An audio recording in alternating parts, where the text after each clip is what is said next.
Hello friend, welcome to Learno के online platform में आपका स्वागत है। ये आज का जो लेक्चर होने वाला है आपके यूट्यूब चैनल पर और आपके लर्नो ऐप पर उपलब्ध है। तो शुरू करते हैं आज का लेक्चर। तो आज का लेक्चर किस पर बेस होगा? आज का लेक्चर आपका जियोग्राफी फाउंडेशन पे बेस है। आपका इस जियोग्राफी फाउंडेशन बैच की क्लास फर्स्ट है। ये जियोग्राफी फाउंडेशन बैच की क्लास फर्स्ट है।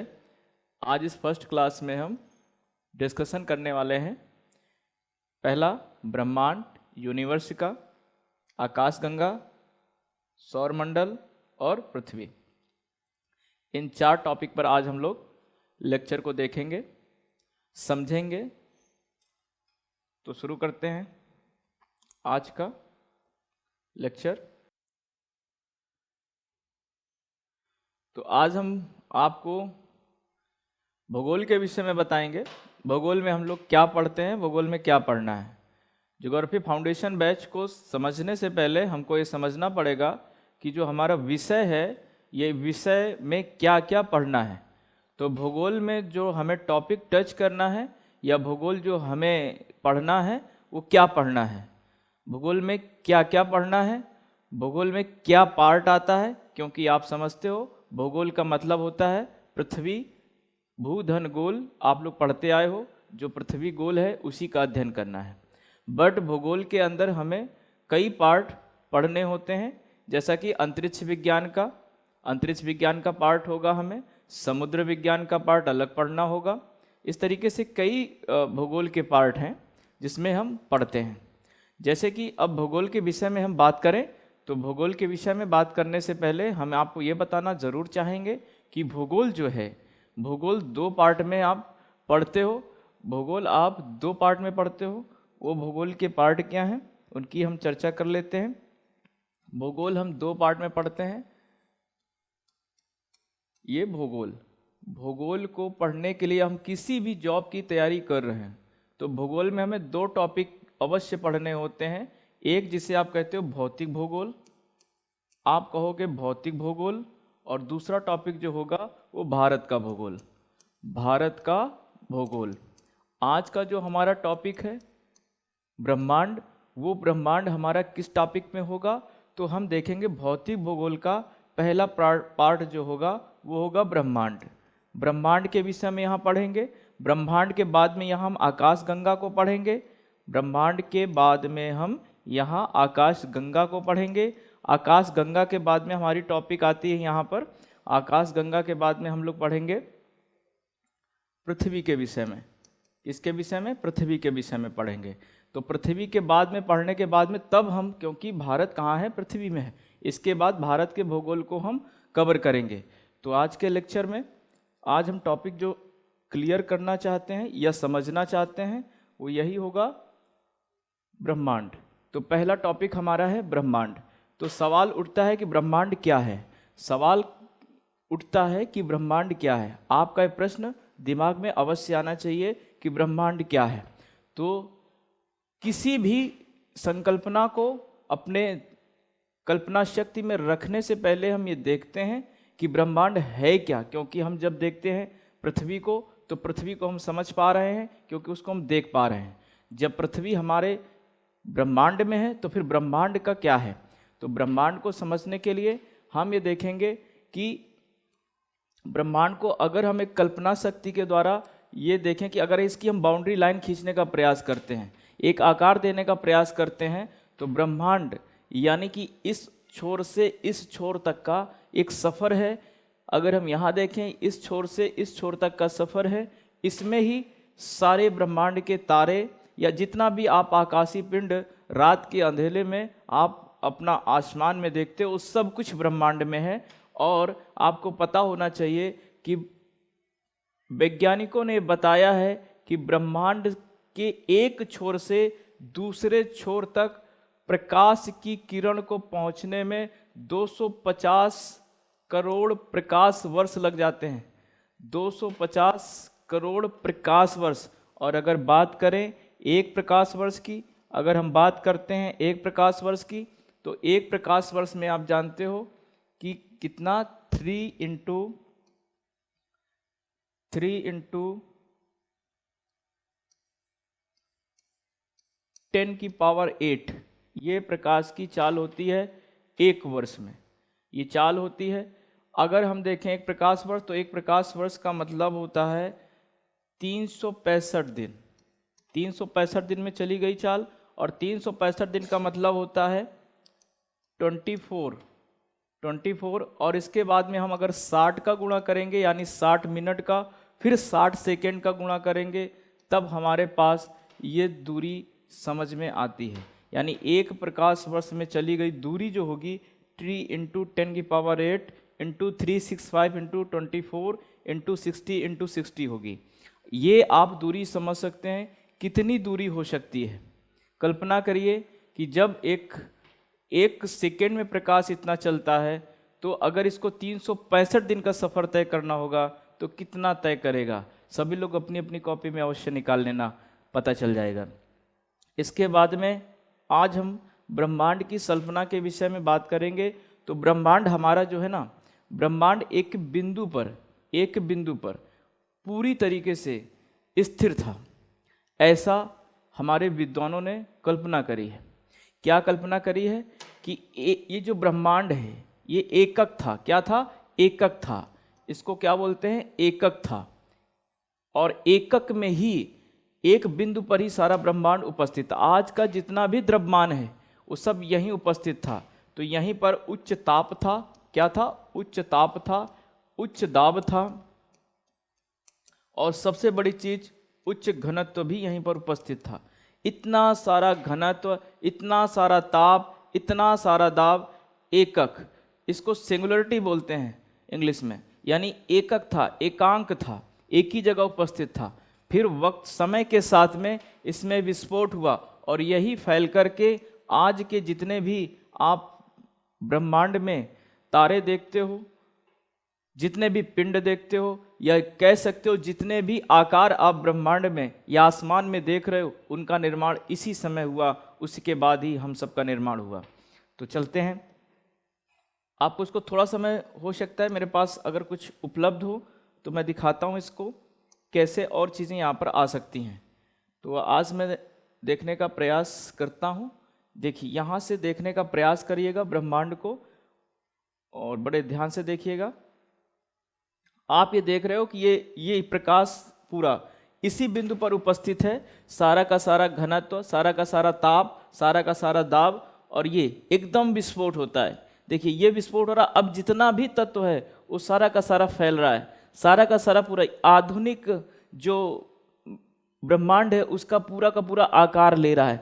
यानी हम ये कह सकते हैं कि प्रारंभ में ब्रह्मांड का जितना भी ताप था, जितना भी दाब था, जो भी घनत्व था, वो सब एक जगह ही उपस्थित था।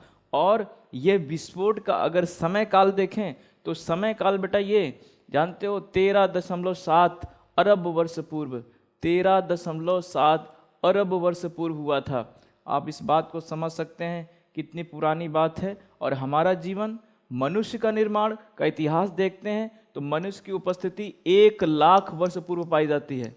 1 लाख वर्ष पूर्व जीवन का प्रारंभ होता है, मनुष्य की उपस्थिति पाई जाती है। तो मनुष्य की उपस्थिति के पहले, कितने पहले की ये बात हो सकती है, थोड़ा सा इसमें कल्पना शक्ति रखिएगा, इसके द्वारा आप इसको समझ सकते हैं। ठीक है, तो अब हम नेक्स्ट इसमें देखते हैं।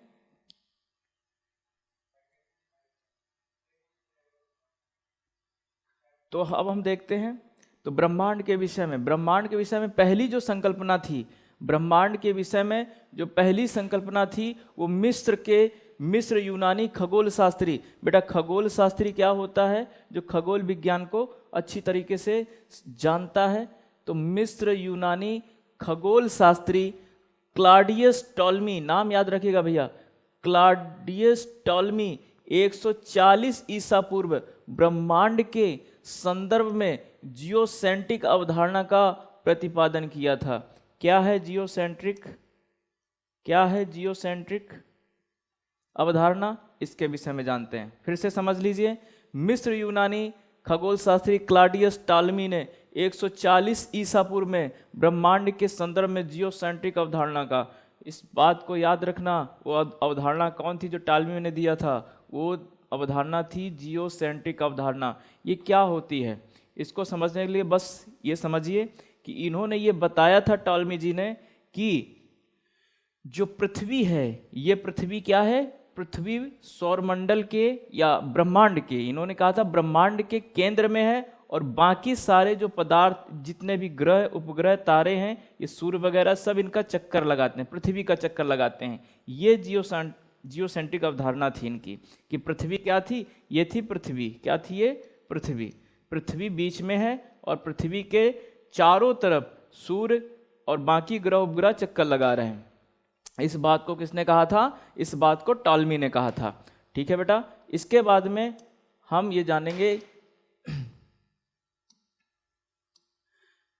इस अवधारणा के अनुसार पृथ्वी ब्रह्मांड के केंद्र पर है, जबकि सूर्य सहित अन्य ग्रह पृथ्वी की परिक्रमा करते हैं। ये जो टालमी की अवधारणा थी वो इसी बात को समझा रही है कि पृथ्वी ब्रह्मांड के केंद्र में है, जबकि सूर्य सहित अन्य ग्रह पृथ्वी के चक्कर या परिक्रमा करते हैं। इसके बाद में बेटा आज का जो लेक्चर है इसमें हम ये समझेंगे। इसके बाद 1543 1543 यानी 1543 ईस्वी में कॉपरनिकस, नाम याद रखिएगा, कॉपरनिकस। पहले टालमी फिर कॉपरनिकस ने होलियोसेंट्रिक, पहले जियोसेंट्रिक फिर होलियोसेंट्रिक अवधारणा प्रतिपादित किया और कहा कि ब्रह्मांड के केंद्र में पृथ्वी नहीं बल्कि सूर्य है तथा सभी ग्रह सूर्य के चारों ओर चक्कर लगा रहे हैं। सूर्य के चारों ओर चक्कर लगा रहे हैं। ये बात किसने कहा? 143 ईस्वी पूर्व टालमी ने कहा कि जो पृथ्वी है वो केंद्र में है और सूर्य चक्कर लगा रहा है। और ये बात निरंतर आगे तक, कब तक? 1543 तक लोग यही मानते रहे। 1543 में एक विद्वान आए जिनका नाम है कॉपरनिकस। उन्होंने कहा कि जी नहीं, ऐसा नहीं है। क्या है? सूर्य ब्रह्मांड के केंद्र में है और सारे जो ग्रह या पृथ्वी इसका चक्कर लगा रहे हैं। इस बात को किसने कहा? कॉपरनिकस ने। और ये अवधारणा क्या कहलाई? यही अवधारणा कहलाई होलियोसेंट्रिक। क्या कहलाई? होलियोसेंट्रिक। जियोसेंट्रिक और होलियोसेंट्रिक, दो अवधारणा आप समझ गए ब्रह्मांड की उत्पत्ति की। ठीक है बेटा। इसके बाद में एक और विद्वान आते हैं और वो विद्वान है 1805। इसके बाद 1805 में ब्रिटेन के खगोल शास्त्री हर्सल ने बताया कि सूर्य, पृथ्वी तथा अन्य ग्रहों से युक्त सौरमंडल ब्रह्मांड का एक अंश मात्र है, अर्थात हमारे सौरमंडल जैसे असंख्य सौरमंडल ब्रह्मांड में विद्यमान है। बहुत बड़ी बात कही किसने?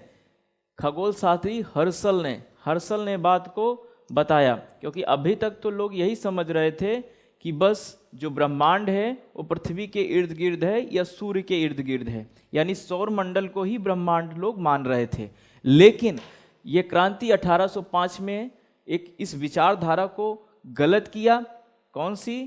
कि सूर्य ब्रह्मांड के केंद्र में है और सारा ब्रह्मांड सूर्य के चारों ओर चक्कर लगा रहा है, जितने भी ग्रह हैं उपग्रह हैं। इस बात को इन्होंने खारिज किया और इन्होंने समझाया कि ये ब्रिटेन के खगोल शास्त्री थे, इनका नाम था हर्सल, और हर्सल ने बताया कि सूर्य जो है पृथ्वी तथा अन्य ग्रहों से युक्त एक सौरमंडल है। उन्होंने बताया कि ये सूर्य जो है, ये जो सूर्य है ये पृथ्वी तथा अन्य ग्रहों से युक्त एक सौरमंडल है और इनके जैसे तमाम सौरमंडल पूरे ब्रह्मांड में क्या है? उपस्थित है। ये ब्रह्मांड का अंश मात्र है। क्या है? ये ब्रह्मांड का अंश मात्र है। आप कह सकते हैं जैसे ये एक सौरमंडल ये है, दूसरा सौरमंडल ये है, तीसरा सौरमंडल ये है, चौथा सौरमंडल ये है, पांचवा, ऐसे असंख्य सौरमंडल पूरे ब्रह्मांड में उपस्थित है। इस बात को समझाने का जो प्रयास किया वो किसने किया? 1805 में ब्रिटेन के खगोल शास्त्री हर्सल ने बताया। ठीक है। इसके बाद में आप ये भी समझिए इसके बाद अमेरिका के खगोल शास्त्री एपी हब्बल। इसके बाद एक और हमारे खगोल शास्त्री हैं एपी हब्बल, ये अमेरिका के हैं। इन्होंने, एपी हब्बल साहब ने क्या बताया? एपी हब्बल साहब ने बताया वैज्ञानिक आधारों पर, किस आधार पर? वैज्ञानिक आधारों पर बताया कि ब्रह्मांड का व्यास लगभग 250 करोड़ प्रकाश वर्ष है और इसमें कई आकाश गंगाएं विद्यमान हैं। इन्होंने बताया कि ये जो ब्रह्मांड है हमारा, ये जो ब्रह्मांड है इसका व्यास कितना है? 250 करोड़ वर्ष, 250 करोड़ प्रकाश वर्ष, 250 करोड़ प्रकाश वर्ष। और ये प्रकाश वर्ष क्या होता है? प्रकाश वर्ष दूरी मापने की इकाई होती है। और एक प्रकाश वर्ष में, अभी मैंने आपको बताया कि एक प्रकाश वर्ष में 3 × 10⁸ × 365 × 24 × 60 × 60, यानी इतने का जब गुणा करोगे जो गुणनफल आएगा वो दूरी होती है, वो एक प्रकाश वर्ष की है।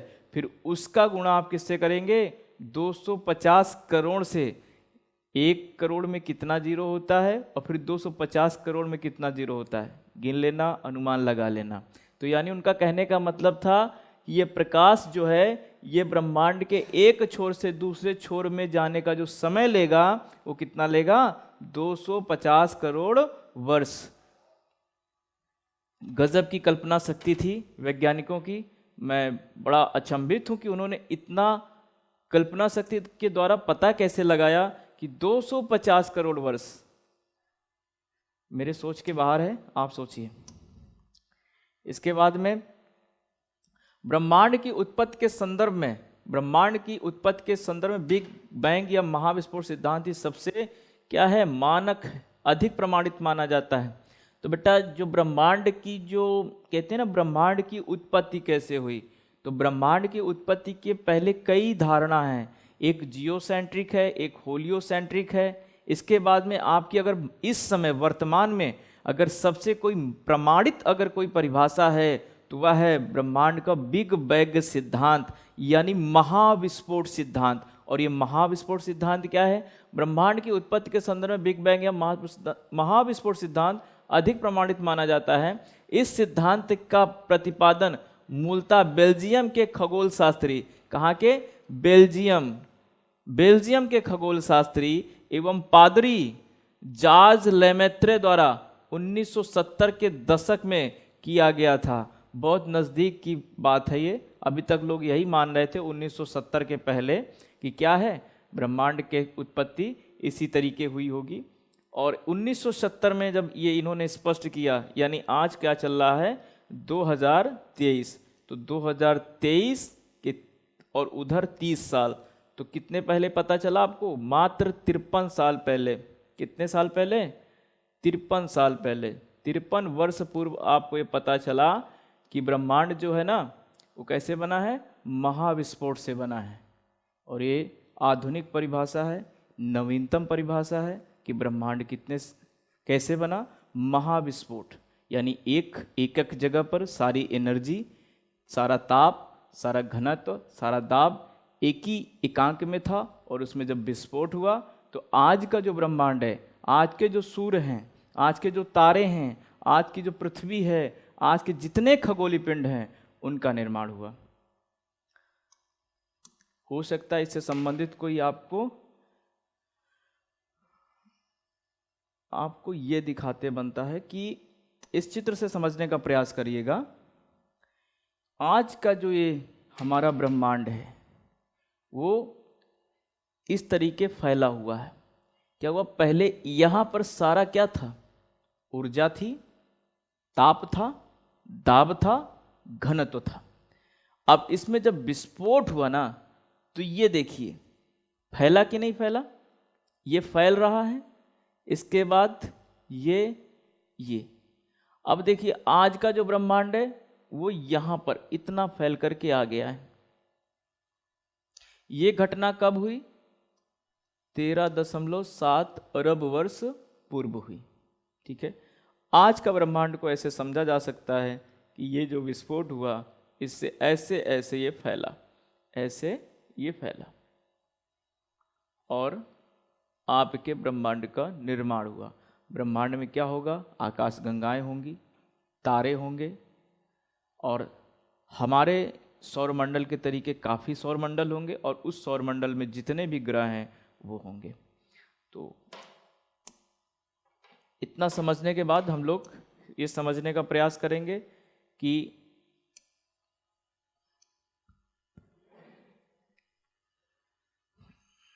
वर्ष 2010 में European centre for nuclear research ने जिनेवा में पृथ्वी की सतह के नीचे लार्ज हैडन कोलाइडर नामक एक प्रयोग किया था।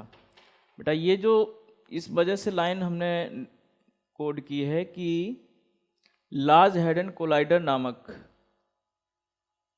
ये एक प्रयोग आप लोगों ने बहुत सुना होगा।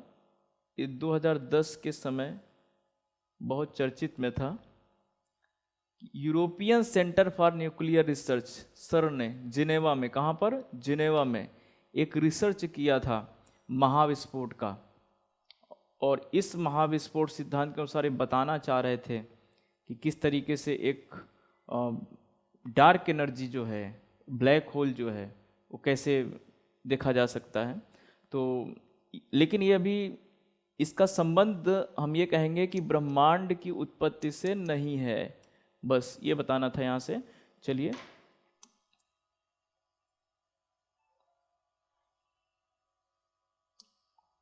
फिर हमारे आप स्टीफन हॉकिंग्स को जानते होंगे। अबे 1 साल पहले इनकी मृत्यु हुई है, 1 साल भी नहीं हुआ। स्टीफन हॉकिंग के अनुसार इस ब्रह्मांड की ना तो उत्पत्ति हुई है और ना ही इस ब्रह्मांड का कोई अंत होगा। फिर भाई कई वैज्ञानिक ये बता रहे थे, आप ये देखिए, यहाँ से समझने का प्रयास करिए कि इन्होंने बोला कि सारा जो ताप है, दाब है, घनत्व है, वो एक बिंदु पर है। इसमें विस्फोट हुआ, महाविस्फोट हुआ और सारे ब्रह्मांड का निर्माण हुआ। बट इन्होंने कहा सब बकवास है। स्टीफन हॉकिंग्स ने कहा कि सब बकवास है, ऐसा नहीं है। उन्होंने कहा कि ब्रह्मांड में ना तो कोई विस्फोट हुआ है और ना ही कोई ऐसी प्रक्रिया हुई है जिससे उसका निर्माण हुआ है।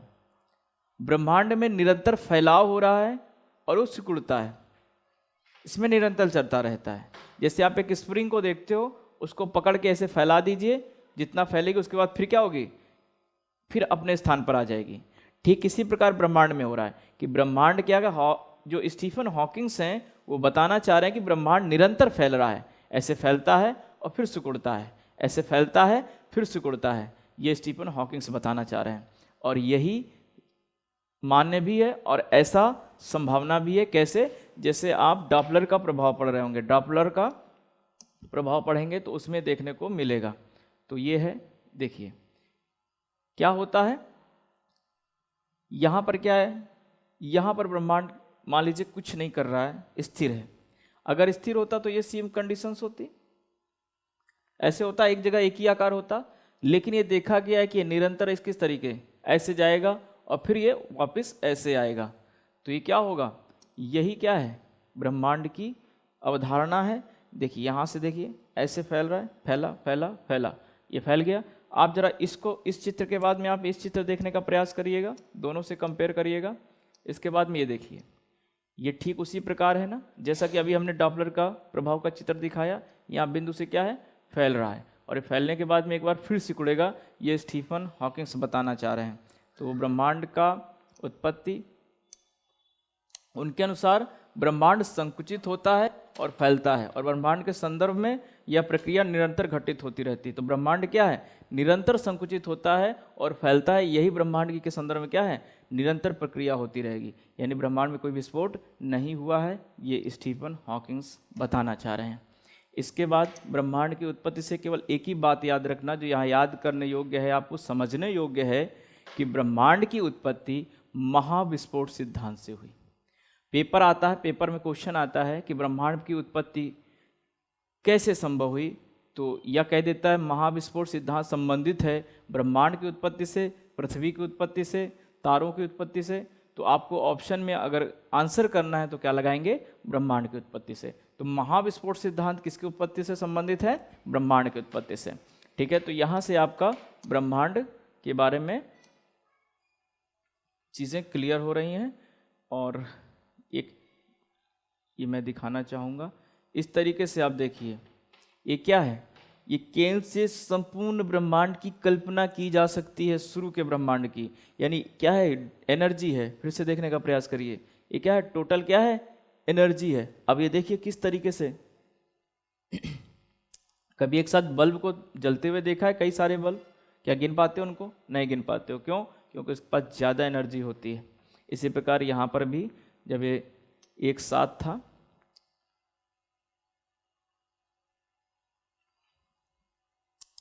माना जाता है कि प्रारंभ में ब्रह्मांड एक सूक्ष्म आकार में संकुचित था तथा ब्रह्मांड की समस्त ऊर्जा अथवा द्रव्यमान एक सूक्ष्म केंद्र बिंदु में सीमित थी। यानी ब्रह्मांड जो है शुरू में कैसा था, एक बिंदु के रूप में था और इसकी समस्त ऊर्जा, समस्त द्रव्यमान एक ही बिंदु पर उपस्थित था। यही ब्रह्मांड की प्रारंभिक संकल्पना है कि यहाँ पर पूरा ब्रह्मांड एक बिंदु पर उपस्थित था। बाद में इसमें विस्फोट हुआ और विस्फोट होने के बाद आधुनिक जितना भी आप पिंड देख रहे हो, आकाशीय पिंड देख रहे हो, पृथ्वी देख रहे हो, चंद्रमा देख रहे हो, जिसे भी आसमान में आप देखते हो, उनका सबका निर्माण हुआ। यहाँ तक कि जो मैं खड़ा हूँ इसी ब्रह्मांड का ही अंश हूँ।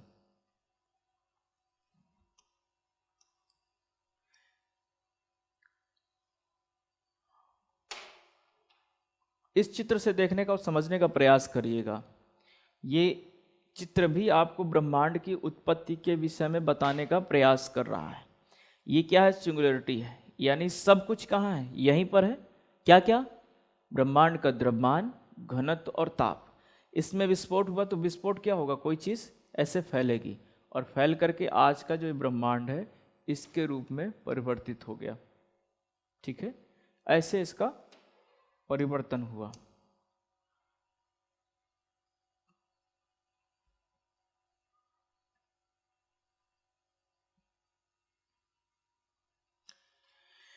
इस एकक में अत्यधिक घनत्व तथा तापमान के कारण लगभग 13.7 अरब वर्ष पूर्व एक बड़ा और इस एकक में अत्यधिक घनत्व तथा तापमान के कारण लगभग 13.7 करोड़ वर्ष पूर्व, अरब वर्ष पूर्व एक बड़ा और तीव्र विस्फोट हुआ और केवल 1.44 है, ये 34 नहीं है, 44 सेकेंड में ब्रह्मांड की उत्पत्ति हुई। यानी कितना समय लगा ब्रह्मांड बनने में, आज का जो ब्रह्मांड बना उसको बनने में मात्र 1.43 सेकेंड, यानी 2 सेकेंड से भी कम का समय लगा। अद्भुत कल्पना है, कल्पना करके देखिए, 2 सेकेंड यानी पलक भी नहीं झपक पाए और पूरे ब्रह्मांड का निर्माण हो गया। कितनी अद्भुत दृश्य होगा ये, कल्पना करिए कि पूरा ये जो हमारा ब्रह्मांड बना, जो विस्फोट हुआ, उसको बनने में मात्र 1.43 सेकेंड लगे।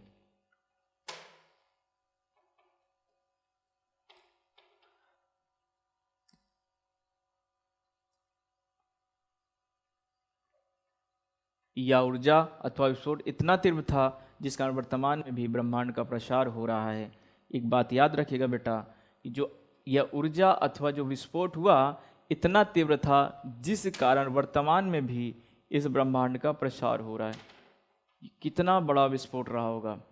आज से 13.7 अरब वर्ष पूर्व एक विस्फोट होता है और उस विस्फोट का असर आज भी है। आज भी हमारा ब्रह्मांड निरंतर फैल रहा है, निरंतर फैल रहा है और फैलता ही जा रहा है।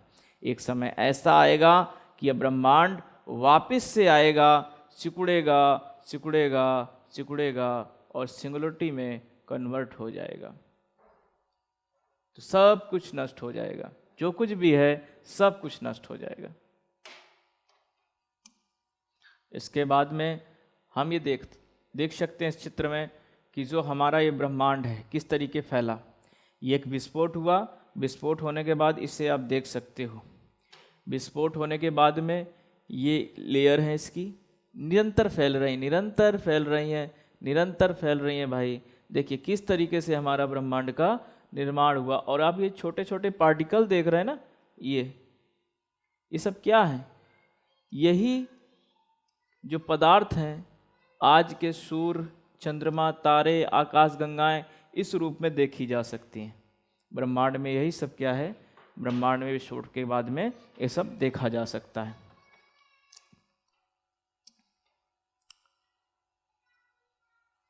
अगर इस चित्र से देखने का प्रयास करें तो और क्लियर होता है। ये देखिए चित्र को, यहाँ से विस्फोट होता है और ऐसे फैलता है। बहुत सारी चीज़ें हैं, आप देख सकते हो, जिसको जैसे समझ में आ जाए ब्रह्मांड का। तो ये इस चित्र से माध्यम से देखिए, यहाँ एक बिंदु है, यहाँ विस्फोट हुआ, ये जा करके ऐसे फैला, और ये देख लीजिए पूरा ब्रह्मांड हमारा निरंतर फैल रहा है। ये हमारा प्रेजेंट है। क्या है ये? आज का वर्तमान है। आज का वर्तमान में जो स्थिति है ब्रह्मांड की ये है, और इसमें निरंतर प्रसार हो रहा है, निरंतर प्रसार हो रहा है।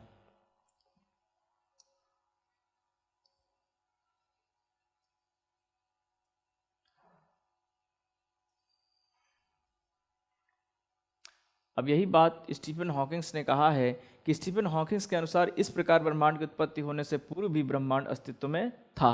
स्टीफन हॉकिंग्स ये बताना चाहते हैं कि अगर ब्रह्मांड में विस्फोट नहीं था तो उसके पहले क्या था। तो स्टीफन हॉकिंग्स कहते हैं कि ब्रह्मांड में विस्फोट के पहले भी ब्रह्मांड उपस्थित था। ब्रह्मांड में कोई विस्फोट नहीं हुआ, वो पहले क्या हुआ था? फैला था, सिकुड़ा था, फिर फैल रहा है। बस उन्होंने समझाने का प्रयास किया है। दरअसल ब्रह्मांड की उत्पत्ति के साथ ही समय की भी उत्पत्ति हुई। जी हाँ, जैसे ही ब्रह्मांड में विस्फोट हुआ, समय की गणना शुरू हुई। तो जब समय शुरू होगा तो समय के साथ में सारी चीज़ें शुरू होंगी। तो हमारा समय का प्रारंभ होता है, समय की उत्पत्ति हमारी ब्रह्मांड के विस्फोट से ही समझ में आती है। बिग बैंग सिद्धांत का प्रमाण। बिग बैंग सिद्धांत का प्रमाण क्या है? तो इसको हम बताएंगे कैसे प्रमाणित किया जा सकता है कि बिग बैंग सिद्धांत ऐसा रहा होगा। तो इसका प्रमाण वही है डॉपलर का। डॉपलर का जो हमने बताया अभी आपको,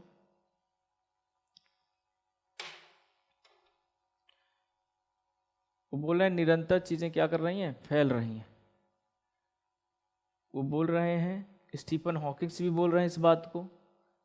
तो भौतिकी के नियम भी यहीं से प्रारंभ हो जाते हैं। स्टीफन हॉकिंग्स भी यही बताना चाहते हैं। वो बता रहे हैं कि ब्रह्मांड एक जगह था, ये क्या हुआ? फैला, और इसके बाद फिर क्या करेगा?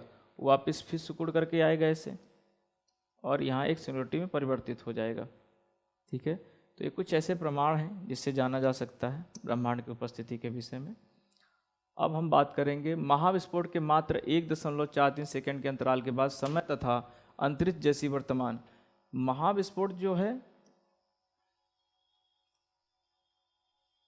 महाविस्फोट के मात्र 1.43 सेकेंड के अंतराल के बाद ही समय तथा अंतरिक्ष जैसी वर्तमान मान्यताएं अस्तित्व में आ चुकी थीं। भौतिकी के नियम लागू होने प्रारंभ हो गए। कब? जब महाविस्फोट हुआ ब्रह्मांड में। क्या हुआ? महाविस्फोट, बिग बैंग हुआ। उससे क्या क्या चीज़ें लागू हुई? उसके बाद समय, अंतरिक्ष जैसी वर्तमान मान्यताएं अस्तित्व में आ गईं और भौतिकी के नियम लागू होने लगे, जैसे गुरुत्वाकर्षण। ठीक है, अब ग्रेविटी के कारण सारी चीज़ें।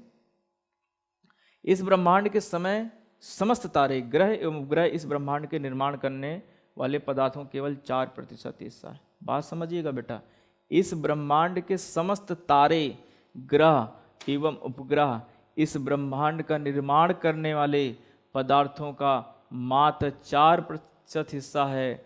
अगर हम ब्रह्मांड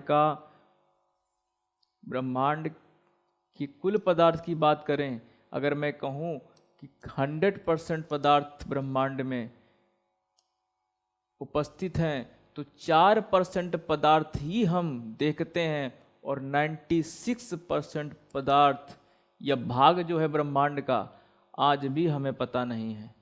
यानी कल्पना करिए कि जो कुछ हमारे सामने है, जितने तारे हैं, जितने ग्रह हैं, जितनी आकाश गंगाएं हैं, ये सब मात्र 4% हैं। तो बाकी 96% जो हमें आज तक नहीं पता है वो कहाँ है ब्रह्मांड का। तो कितना विशाल है हमारा ब्रह्मांड, बहुत विशाल है हमारा ब्रह्मांड। क्योंकि जो 4% चीज़ें हैं, जो पदार्थ हैं, उन्हें भी हम पूरी तरीके से नहीं जान पाए हैं, तो 96% को कैसे जानेंगे। तो याद रखना कि जो बहुत बड़ी बात है। अब बाकी क्या है, तो बाकी डार्क मैटर है। क्या है? डार्क मैटर है। अगर 4% की बात करें, 4% हमारा क्या है, जो उपस्थित है, और इसके बाद अगर 96% की बात करें तो 96% पदार्थ क्या है, वो डार्क है। क्या है? डार्क मैटर है, डार्क पदार्थ है। ठीक है, इस तरीके से हम इसको समझ सकते हैं। तो याद रखना बेटा कि हम जो ब्रह्मांड में देख रहे हैं, डार्क मैटर जिसको हम देख सकते हैं, जिसका हमें पता भी नहीं है, और डार्क एनर्जी का एक मात्र कल्पना है, एनर्जी आप देख नहीं पाए हो। तो ब्रह्मांड की जो दो चीज़ें हैं, डार्क मैटर और डार्क एनर्जी, दोनों में थोड़ा सा अंतर है। डार्क मैटर अभी हमें पता नहीं है, कुछ ना कुछ पदार्थ है ये, और जो है एनर्जी, ये मेरी मात्र एक सबकी कल्पना मात्र है। तो डार्क एनर्जी और डार्क मैटर दोनों को समझना, दोनों ही ब्रह्मांड के हिस्से हैं। अब बात आती है ब्रह्मांड के बाद में आकाशगंगा की। तो ब्रह्मांड के विषय में हमने पढ़ा आज के टॉपिक में। तो ब्रह्मांड क्या है? ब्रह्मांड हमारा महाविस्फोट सिद्धांत के साथ जिसकी उत्पत्ति होती है, या महाविस्फोट से ब्रह्मांड की उत्पत्ति होती है। ये प्रमाणित मान्यता है, जो प्रमाण हो चुका है।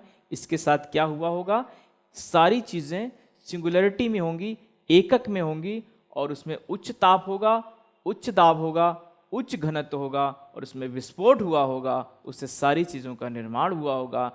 जो महाविस्फोट हुआ वो अगर हम कल्पना करें तो लगभग 13.7 अरब वर्ष पूर्व हुआ।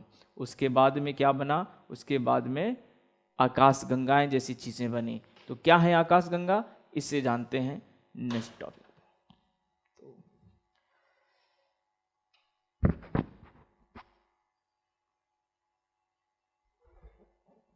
थोड़ा सा ले लें ब्रेक,